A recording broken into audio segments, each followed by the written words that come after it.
Vamos a darle la bienvenida a Jorge Jauregui, experto en temas electorales. Muy buenas noches, bienvenido Jorge. Carlos, buenas noches, un placer saludarle y gracias por la invitación. Muchísimas gracias por estar con nosotros. Siempre requerimos a tus conocimientos en temas justamente electorales, que tiene que ver también con organizaciones políticas, reitero, por el expertise que manejas. Nos sorprende muchísimo que se sigan utilizándose, malutilicen los fondos públicos, los fondos destinados a las organizaciones políticas, justamente que debe significar para robustecerlas, fortalecerlas, hacerla que sea mucho más sólida y representativa. Pero vemos que el dinero de los peruanos se está despilfarrando. Bueno, en efecto, la relación entre el dinero y la política es objeto de atención hace ya 2 siglos, ¿no? En el ámbito del derecho electoral y la ciencia política. La relación entre el dinero y la política es muy importante porque esta relación puede terminar deformando, digamos, las condiciones de pluralismo que son indispensables dentro de un régimen democrático. Es decir, que todas las personas, todos los diferentes grupos sociales, tengan la misma posibilidad de hacerse escuchar, de hacerse representar por los diferentes partidos políticos o bancadas que están en el sistema de representación. Entonces, este es un tema importante, es un tema que ha sido ampliamente analizado. Con ese fin, en el Perú se estableció el financiamiento público directo de los partidos políticos que obtienen representación parlamentaria, ¿no? Buscando que los partidos políticos queden emancipados del financiamiento privado, que eventualmente puede ser opaco. Tenemos conocimiento público, ¿no?, de investigaciones aún en curso del Ministerio Público contra algunos partidos políticos que podrían haberse financiado con formas no solamente no previstas por la ley, sino además con dinero que podría provenir de actividades ilícitas. Entonces, el financiamiento público se establece en el Perú a efectos de que los partidos políticos se emancipen del peso de los grandes donantes privados, que eventualmente pueden ser pueden tener recursos que pueden ser de fuente ilícita incluso. Entonces, digamos que el financiamiento público directo de los partidos políticos que alcanzan representación es importante para consolidar unos partidos políticos que cumplan la función constitucional que tienen, es decir, permitir que los ciudadanos peruanos ejerzan una parte importantísima del derecho de participación, que es la de postular a cargos electivos. El derecho de participación política tiene 2 dimensiones. Una, cuando el ciudadano o la ciudadana va y vota en una elección, y otra, cuando el ciudadano o la ciudadana quiere postular a un cargo electivo. Son como 2 caras de una misma moneda. Entonces, los partidos políticos deben cumplir ese fin, debe ser el mecanismo a través del cual las personas, que los ciudadanos y ciudadanas que desean postular a cargos electivos, lo puedan hacer. Entonces, aquí viene el tema del peso de los donantes, ¿no? Por eso, en tanto haya un financiamiento público directo, los partidos se emancipan de este, digamos, yugo que puede significar el peso de los donantes privados. Efectivamente, ahí evitamos el tema de Odebrecht, los cócteles y demás. Parece, ¿no? Acá evitamos con esto el tema de Odebrecht que financia campañas, el tema de las polladas, los cócteles, en fin, o sea, todo ese dinero extraño que ingresa a las campañas, muchos de ellos de la corrupción, ¿no? O que el político se hipoteca finalmente, ¿no? Y para cuando llega al poder simplemente paga el favor. Entonces, este financiamiento público intenta evitar eso y decirle, el Estado responsable del mismo dice, ¿sabes qué? Yo te voy a entregar una cantidad de dinero para que tú pues, puedas fortalecer tu organización. Eso lo está haciendo, al menos las agrupaciones que tienen bancadas, pero el dinero no se utiliza bien. Correcto. Entonces, el financiamiento público, como usted lo señala, Carlos, tiene una finalidad de un subsidio que el Estado le otorga a los partidos políticos para que puedan financiar 2 ámbitos bastante claros. Conforme al artículo 29 de la Ley de Organizaciones Políticas, se puede financiar con el financiamiento público directo la actividad orgánica del partido político, es decir, la contratación, por ejemplo, de inmuebles, mobiliario, ¿no? El pago de servicios para que los locales partidarios que puedan tener puedan funcionar, ¿no? Puedan facilitar las actividades del comité partidario. Pero también el otro 50% se puede disponer para gastos de capacitación. Aquí la norma es un poco abstracta porque incluso hace referencia a investigación, ¿no?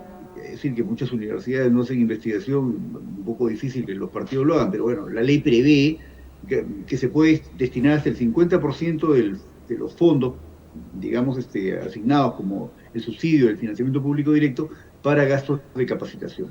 Entonces, aquí la norma, la ley de organizaciones políticas, establece una competencia administrativa-electoral, una competencia administrativa, para que se ejerce el control del cumplimiento de la ley, ¿no? En cuanto a cómo se dispone, cómo se gasta el financiamiento público directo. Entonces, con este fin, la ley le otorga a la Oficina Nacional de Procesos Electorales, particularmente a la Gerencia de Supervisión de Fondos Partidarios de la Oficina Nacional de Procesos Electorales, la competencia administrativa para auditar los gastos que hacen los partidos políticos con estos fondos del financiamiento público directo, ¿no? Ahora, esto es importante porque entonces hay un marco que permite tener un control, ¿no? No es un dinero que se entrega de forma absolutamente abierta, sino que se entrega para una finalidad, el fortalecimiento institucional de los partidos, que puedan desarrollar, por ejemplo, mecanismos de interacción con la ciudadanía, escuchar a los ciudadanos, proponer programas de gobierno, desarrollar discusiones en torno a cómo mejorar las políticas públicas. Y bueno, sí, es cierto que la democracia no tiene precio, pero bueno, es claro que tiene costos operativos, ¿no? Y esto es importante. Entonces, la OMPE cumple esa función, ¿no? La instancia administrativa, en primer lugar, corresponde a la Gerencia de Supervisión de Fondos Partidarios de la OMPE. Y en segunda instancia y final, en el ámbito administrativo electoral, corresponde al jefe de la Oficina Nacional de Procesos Electorales. Contra lo resuelto por la OMPE, en el ámbito administrativo electoral, es decir, se impone una sanción, se impone una multa, o si acaso el financiamiento público directo se usa para fines distintos de los previstos en la ley, la norma prevé que el partido político pierde el financiamiento público directo. Más o menos un poco, si seguimos la línea de lo que hemos oído en el reportaje periodístico, bueno, podríamos llegar a esa idea, claro, pero hay que esperar a que sea la OMPE la que se pronuncie finalmente en el ámbito de sus competencias administrativas, ¿no? Pero si se usa el recurso público para un fin distinto, entonces, o si se genera una suerte de fraude, ¿no?, para simular que se gaste en un fin, pero se lleva a otra finalidad, entonces la sanción administrativa es que se pierde el financiamiento público directo. El partido político pierde el financiamiento público directo. Ahora, contra lo resuelto por la OMPE, en última instancia administrativa, procede en el ámbito ya jurisdiccional una impugnación que debe ser resuelta por el Jurado Nacional de Elecciones. ¿No? Entonces ahí se agota, digamos, el mecanismo de control del financiamiento político en el Perú, estimado Carlos. Ahora bien, esto es importante tener en cuenta porque hoy estamos viendo que el Parlamento, con la anuencia a sugerencia del Tribunal Constitucional del Perú, está pretendiendo incorporar a las autoridades electorales como parte de las autoridades que pueden ser sujetas de un juicio político. ¿Ustedes imaginan que el jefe de la OMPE o los miembros del Pleno del Jurado Nacional de Elecciones que pueden resuelven impugnaciones respecto de multa de partidos políticos, ¿no?, o que resuelven aspectos vinculados al funcionamiento de los partidos políticos, puedan ser objeto de una represión, puedan ser objeto de una vendetta, pueden ser objeto de una suerte como de mecanismo de constricción a través del juicio político por parte del Parlamento, es muy peligroso, ¿no? Es un nivel de concentración de poder muy alto, ¿no? Ya el diseño constitucional peruano tiene problemas riesgos, claro, porque tiene un tipo de presidencialismo que está cargado de instituciones del parlamentarismo y funciona como un presidencialismo parlamentarizado, muy malo para el equilibrio de poder. Se está distorsionando Entonces, todo. El Parlamento concentra mucho poder. Y vemos que si se continúa en la línea que se ha venido dando por lo menos del 2016 en adelante, más que un presidencialismo parlamentarizado, ya entramos en el ámbito de una tiranía parlamentaria. Exacto. ¿No? Con una eliminación absoluta del equilibrio de los poderes, que es probablemente la genuina esencia de una democracia liberal, el equilibrio de los poderes, ¿no? Entonces, esto es un poco lo que es importante analizar en este contexto. El escenario se complica muchísimo con esta sentencia del Tribunal Constitucional, ¿no? Pero también le está... Una exhortación, ¿no? Una exhortación. Sí, sin embargo, también le está haciendo la plana al Congreso, ¿ah? Porque los congresistas, o parte de ellos, hablo de izquierda y de derecha, no quieren a los jefes de los organismos electorales, no los quieren. No quieren al señor Arenas, no quieren al señor jefe de OMPE, o sea, no los quieren. Y el Tribunal Constitucional sale con esta sentencia como dándole fuerza a esto. No se puede seguir desestabilizando más el país. Hay que tener cuidado con ello, mucho cuidado. O sea, los organismos electorales tienen a cierto nivel de credibilidad y de prestigio, pero con estas sentencias y con estas posiciones del Congreso se puede desestabilizar todo. Y si se nos cae el sistema electoral, ya pues, ¿a dónde acudimos, Jorge? Correcto. Bien, nosotros tenemos un régimen híbrido por lo menos del 2021 en adelante, ¿no? O sea, es importante conversar en este punto que es diferente, es muy distinto, derrotar una tiranía. El Perú tuvo una tiranía sumamente corrupta en los 90, hay que decirlo, ¿no? Una tiranía muy corrupta, que montó la red de corrupción más extensa en el ámbito de la administración de justicia y del Estado, que la historia peruana registra, ¿no? Hay un libro muy interesante de Alfonso Espinosa, ¿no? De la historia de la corrupción en el Perú, que detalla este proceso, ¿no? Pero una cosa es derrotar una tiranía corrupta y otra cosa es construir una democracia liberal. Son cosas distintas. Para construir una democracia liberal representativa se requiere un proceso democratizador, ¿no? Inclusión de actores y tal. Para esto es muy importante, digamos, ver los diseños institucionales, en qué medida esto favorece, ¿no? Entonces, en el Perú tenemos una, digamos, dinámica en la cual del 2001 en adelante, por lo menos del 2001 al 2021, ¿no? Hemos tenido una excelente democracia electoral, es decir, una democracia que funcionó impecablemente en el ámbito de la realización de los procesos electorales. Del 2001 al 2021, la comunidad internacional ha reconocido el carácter impecable, democrático y constitucional de los diferentes procesos electorales que hemos tenido, y digamos, incluso la opinión del gobierno de los Estados Unidos para la elección del 2021 fue que además se trató de una elección ejemplar, ¿no? Sin embargo, nuestra brillante democracia electoral entre el 2001 y el 2021 no fue en sentido estricto una democracia representativa, liberal, porque faltó que los estamentos de representación estén mejor conectados con la ciudadanía y sean más representativos, que haya mejores contrapesos de poder, ¿no? Hemos tenido un sistema presidencialista parlamentarizado que le da demasiadas atribuciones al Parlamento, que el Parlamento puede funcionar como un rodillo. Y cuando se formó una mayoría artificial en el 2016, esto fue dramático. Se empezó a demoler completamente el sistema de representación. Hoy nuestro sistema de representación está demolido y por eso estamos en una situación tan caótica, ¿no? Pero entonces, el punto es ese, ¿no? Hoy estamos a punto de perder esto que eran las joyas de la corona de la democracia peruana, la integridad y autonomía de los organismos electorales, que han actuado impecablemente. Pueden haber habido algunos errores, de repente, digamos, algunas deficiencias, cuestiones que podrían mejorarse en la composición del Jurado Nacional de Elecciones, ¿no? En la forma como se forman los jurados electorales especiales, en acortar los tiempos de los procesos electorales, de repente, cosas que se pueden obviamente analizar y que son importantes. Pero en cuanto a la integridad de los resultados electorales, toda la comunidad internacional está clara que fueron, digamos, expresión exacta y oportuna de la voluntad popular expresada en las urnas. Es más, ni siquiera el mismo Congreso. Porque los organismos electorales han estado absolutamente lejos de la posibilidad de ser maniatados por los partidos políticos.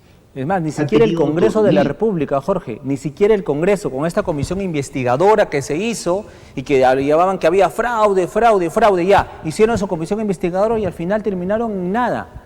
O sea, correcto, en nada. Entonces eso creo que es una prueba adicional de la labor, ¿no? Y con lo que usted señala, ¿no? El 2021 lo que hemos visto es que grupos políticos que ya por lo menos del 2011 en adelante se ven en la incapacidad. Grupos sociales, grupos políticos, en el Perú no hay partidos políticos en sentido estricto, ¿no? Hay que decirlo, ¿no? Carecemos de una tradición partidista en el Perú, como si la tiene de repente Chile, Uruguay, Costa Rica, ¿no? Y ni qué decir el hemisferio norte, de repente pensamos en partidos políticos, nos viene a la mente Alemania, ¿no? Es un gran ícono de los partidos políticos, de la democracia europea. Entonces, en el Perú no hay una tradición partidista y lo que vemos son grupos políticos que están vinculados a intereses fácticos, ¿no? Que no son capaces de ganar las elecciones. Ujú. Y empieza un ataque sistemático que yo creo ya empieza el 2016, pero que el 2021 se ha visto de una forma absolutamente descarada, ¿no? Un ataque sistemático a los organismos electorales. Hay que decir que el señor Corbeto, que es el actual Ujú. jefe de la OMP, el señor Salas, que es el presidente del Jurado Nacional de Elecciones, continúan siendo objeto de violencia por parte de algunos grupos violentistas justamente que, digamos, reivindican esta narrativa sin ningún argumento del fraude, que lamentablemente hace que mucha gente esté desinformada, que siga hablando de fraude, que siga hablando de estas cosas, y esto entonces es lo que vemos, hay un ataque sistemático, deliberado, que empieza a cerrar el círculo, ¿no?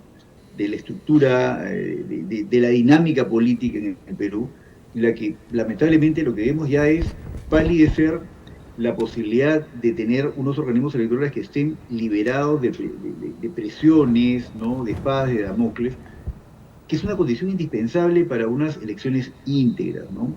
Cuando hablamos de Correcto. elecciones democráticas, no solamente hablamos de elecciones con voto universal, ¿no? En fin, con voto directo, sufragio directo.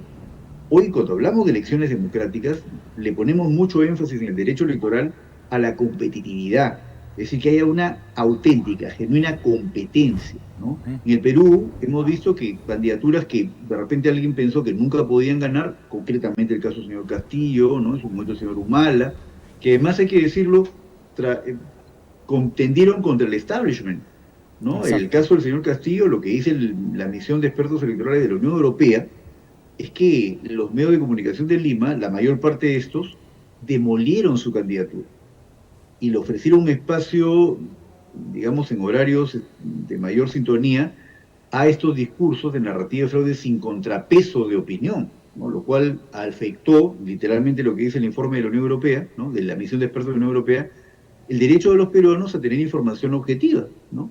Entonces, vamos, que esto creo que es importante de señalar, ¿no? Estamos viendo palidecer estas condiciones de autonomía que los organismos electorales necesitamos para tener unas elecciones democráticas, es decir, unas elecciones competitivas, que haya libertad para postular y libre competencia, es una competencia real, ¿no? Y que gane Perfecto. finalmente el que los ciudadanos y ciudadanas Perfecto. consideren que es la mejor Sí. persona, mejor candidatura, ¿no? Y que eso se Jorge, respete, además, que clarísimo, también es clarísimo, bueno Jorge. señalar eso, ¿no? Clarísimo. Jorge, para terminar esta conversación, el día viernes, este viernes, en el Parlamento se va a poner nuevamente en agenda lo que es el tema del adelanto de elecciones. Una vez más, discutir un tema que creo que los peruanos, el 90% creo está de acuerdo, que se adelante estas elecciones.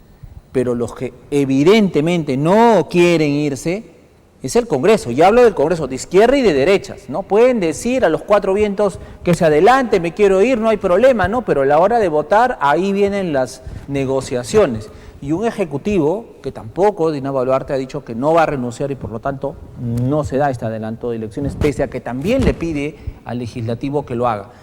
¿Cuál es el panorama que tienes ante esta evidente resistencia que existe de irse finalmente? Bueno, yo creo que hay evidencia que el panorama en el Perú es bastante incierto, ¿no? Tenemos actores políticos que son absolutamente dependientes en un nivel impresionante de quienes les han financiado las campañas, ¿no? Y por lo tanto las decisiones que toman están en función a los intereses de estos grandes grupos que están detrás, en realidad, ¿no? Empezábamos hablando del peso y financiamiento Sí, sí, sí. en la política y aquí lo vemos gravitante, ¿no? La mayoría son actores absolutamente improvisados, ¿no? Muy pocos de estos son actores que tengan alguna trayectoria democrática, que debiera ser el principal requisito, ¿no? Cualquier aspecto externo es subalterno respecto a la esencia de lo que debiera ser las condiciones para ser un representante, es la firme convicción democrática, la defensa de las libertades, ¿no? Democráticas. Entonces yo creo que con un escenario tan precario, ¿no? Como el que tenemos, es incierto, pero yo creo que las condiciones están dadas para que no, al menos lo que hemos visto hasta ahora es que no haya un adelanto de elección, ¿no? Porque ciertamente esto es común en los parlamentos, que se aten las decisiones a los intereses objetivos, estratégicos que tengan, ¿no? Entonces, verdaderamente yo no veo qué interés puedan tener estas bancadas que, digamos, están con un nivel de aprobación a nivel global nacional de 6%, y en el sur se acerca al 3%, o sea, el respaldo es cero, ¿no? El sur peruano, que es importante. Sí. Yo no veo cómo pueda salida. tener supervivencia muchos grupos políticos. Yo creo que varios grupos políticos no van a pasar la barrera electoral, no van a lograr representación en un próximo parlamento. Van a perder financiamiento público. Entonces yo creo que no hay una voluntad política para ir a un adelanto de elecciones.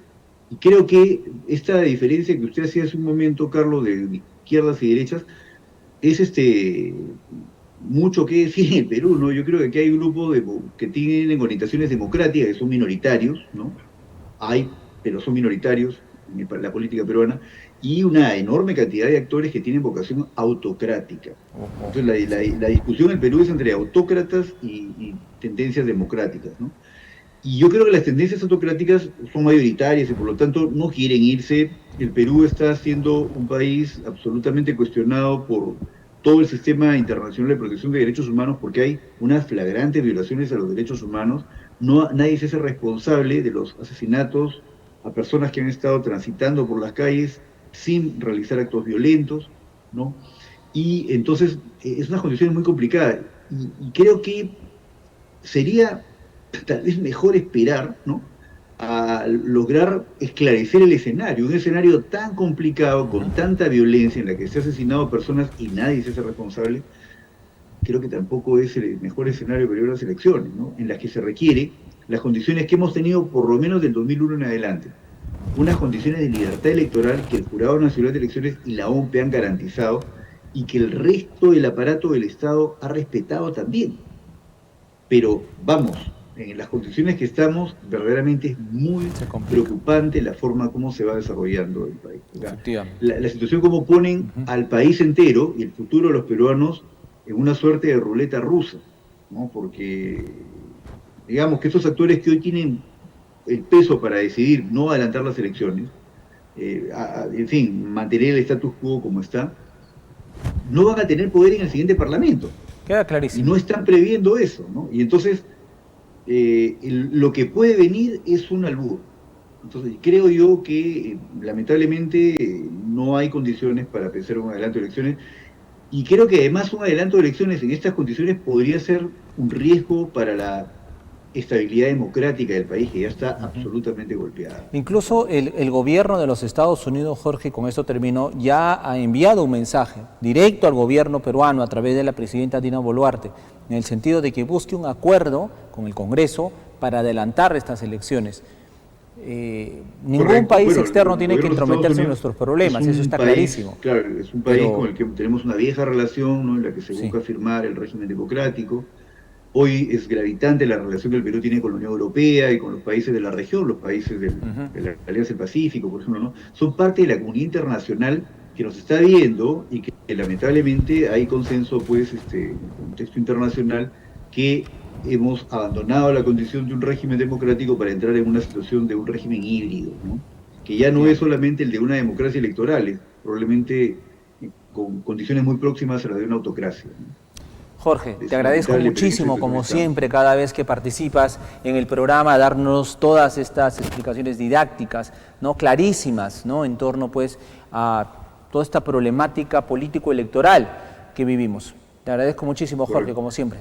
No, a usted por la gentileza de invitarme. Un placer. Buenas noches. Muchísimas gracias. Jorge Jáuregui, experto en temas electorales.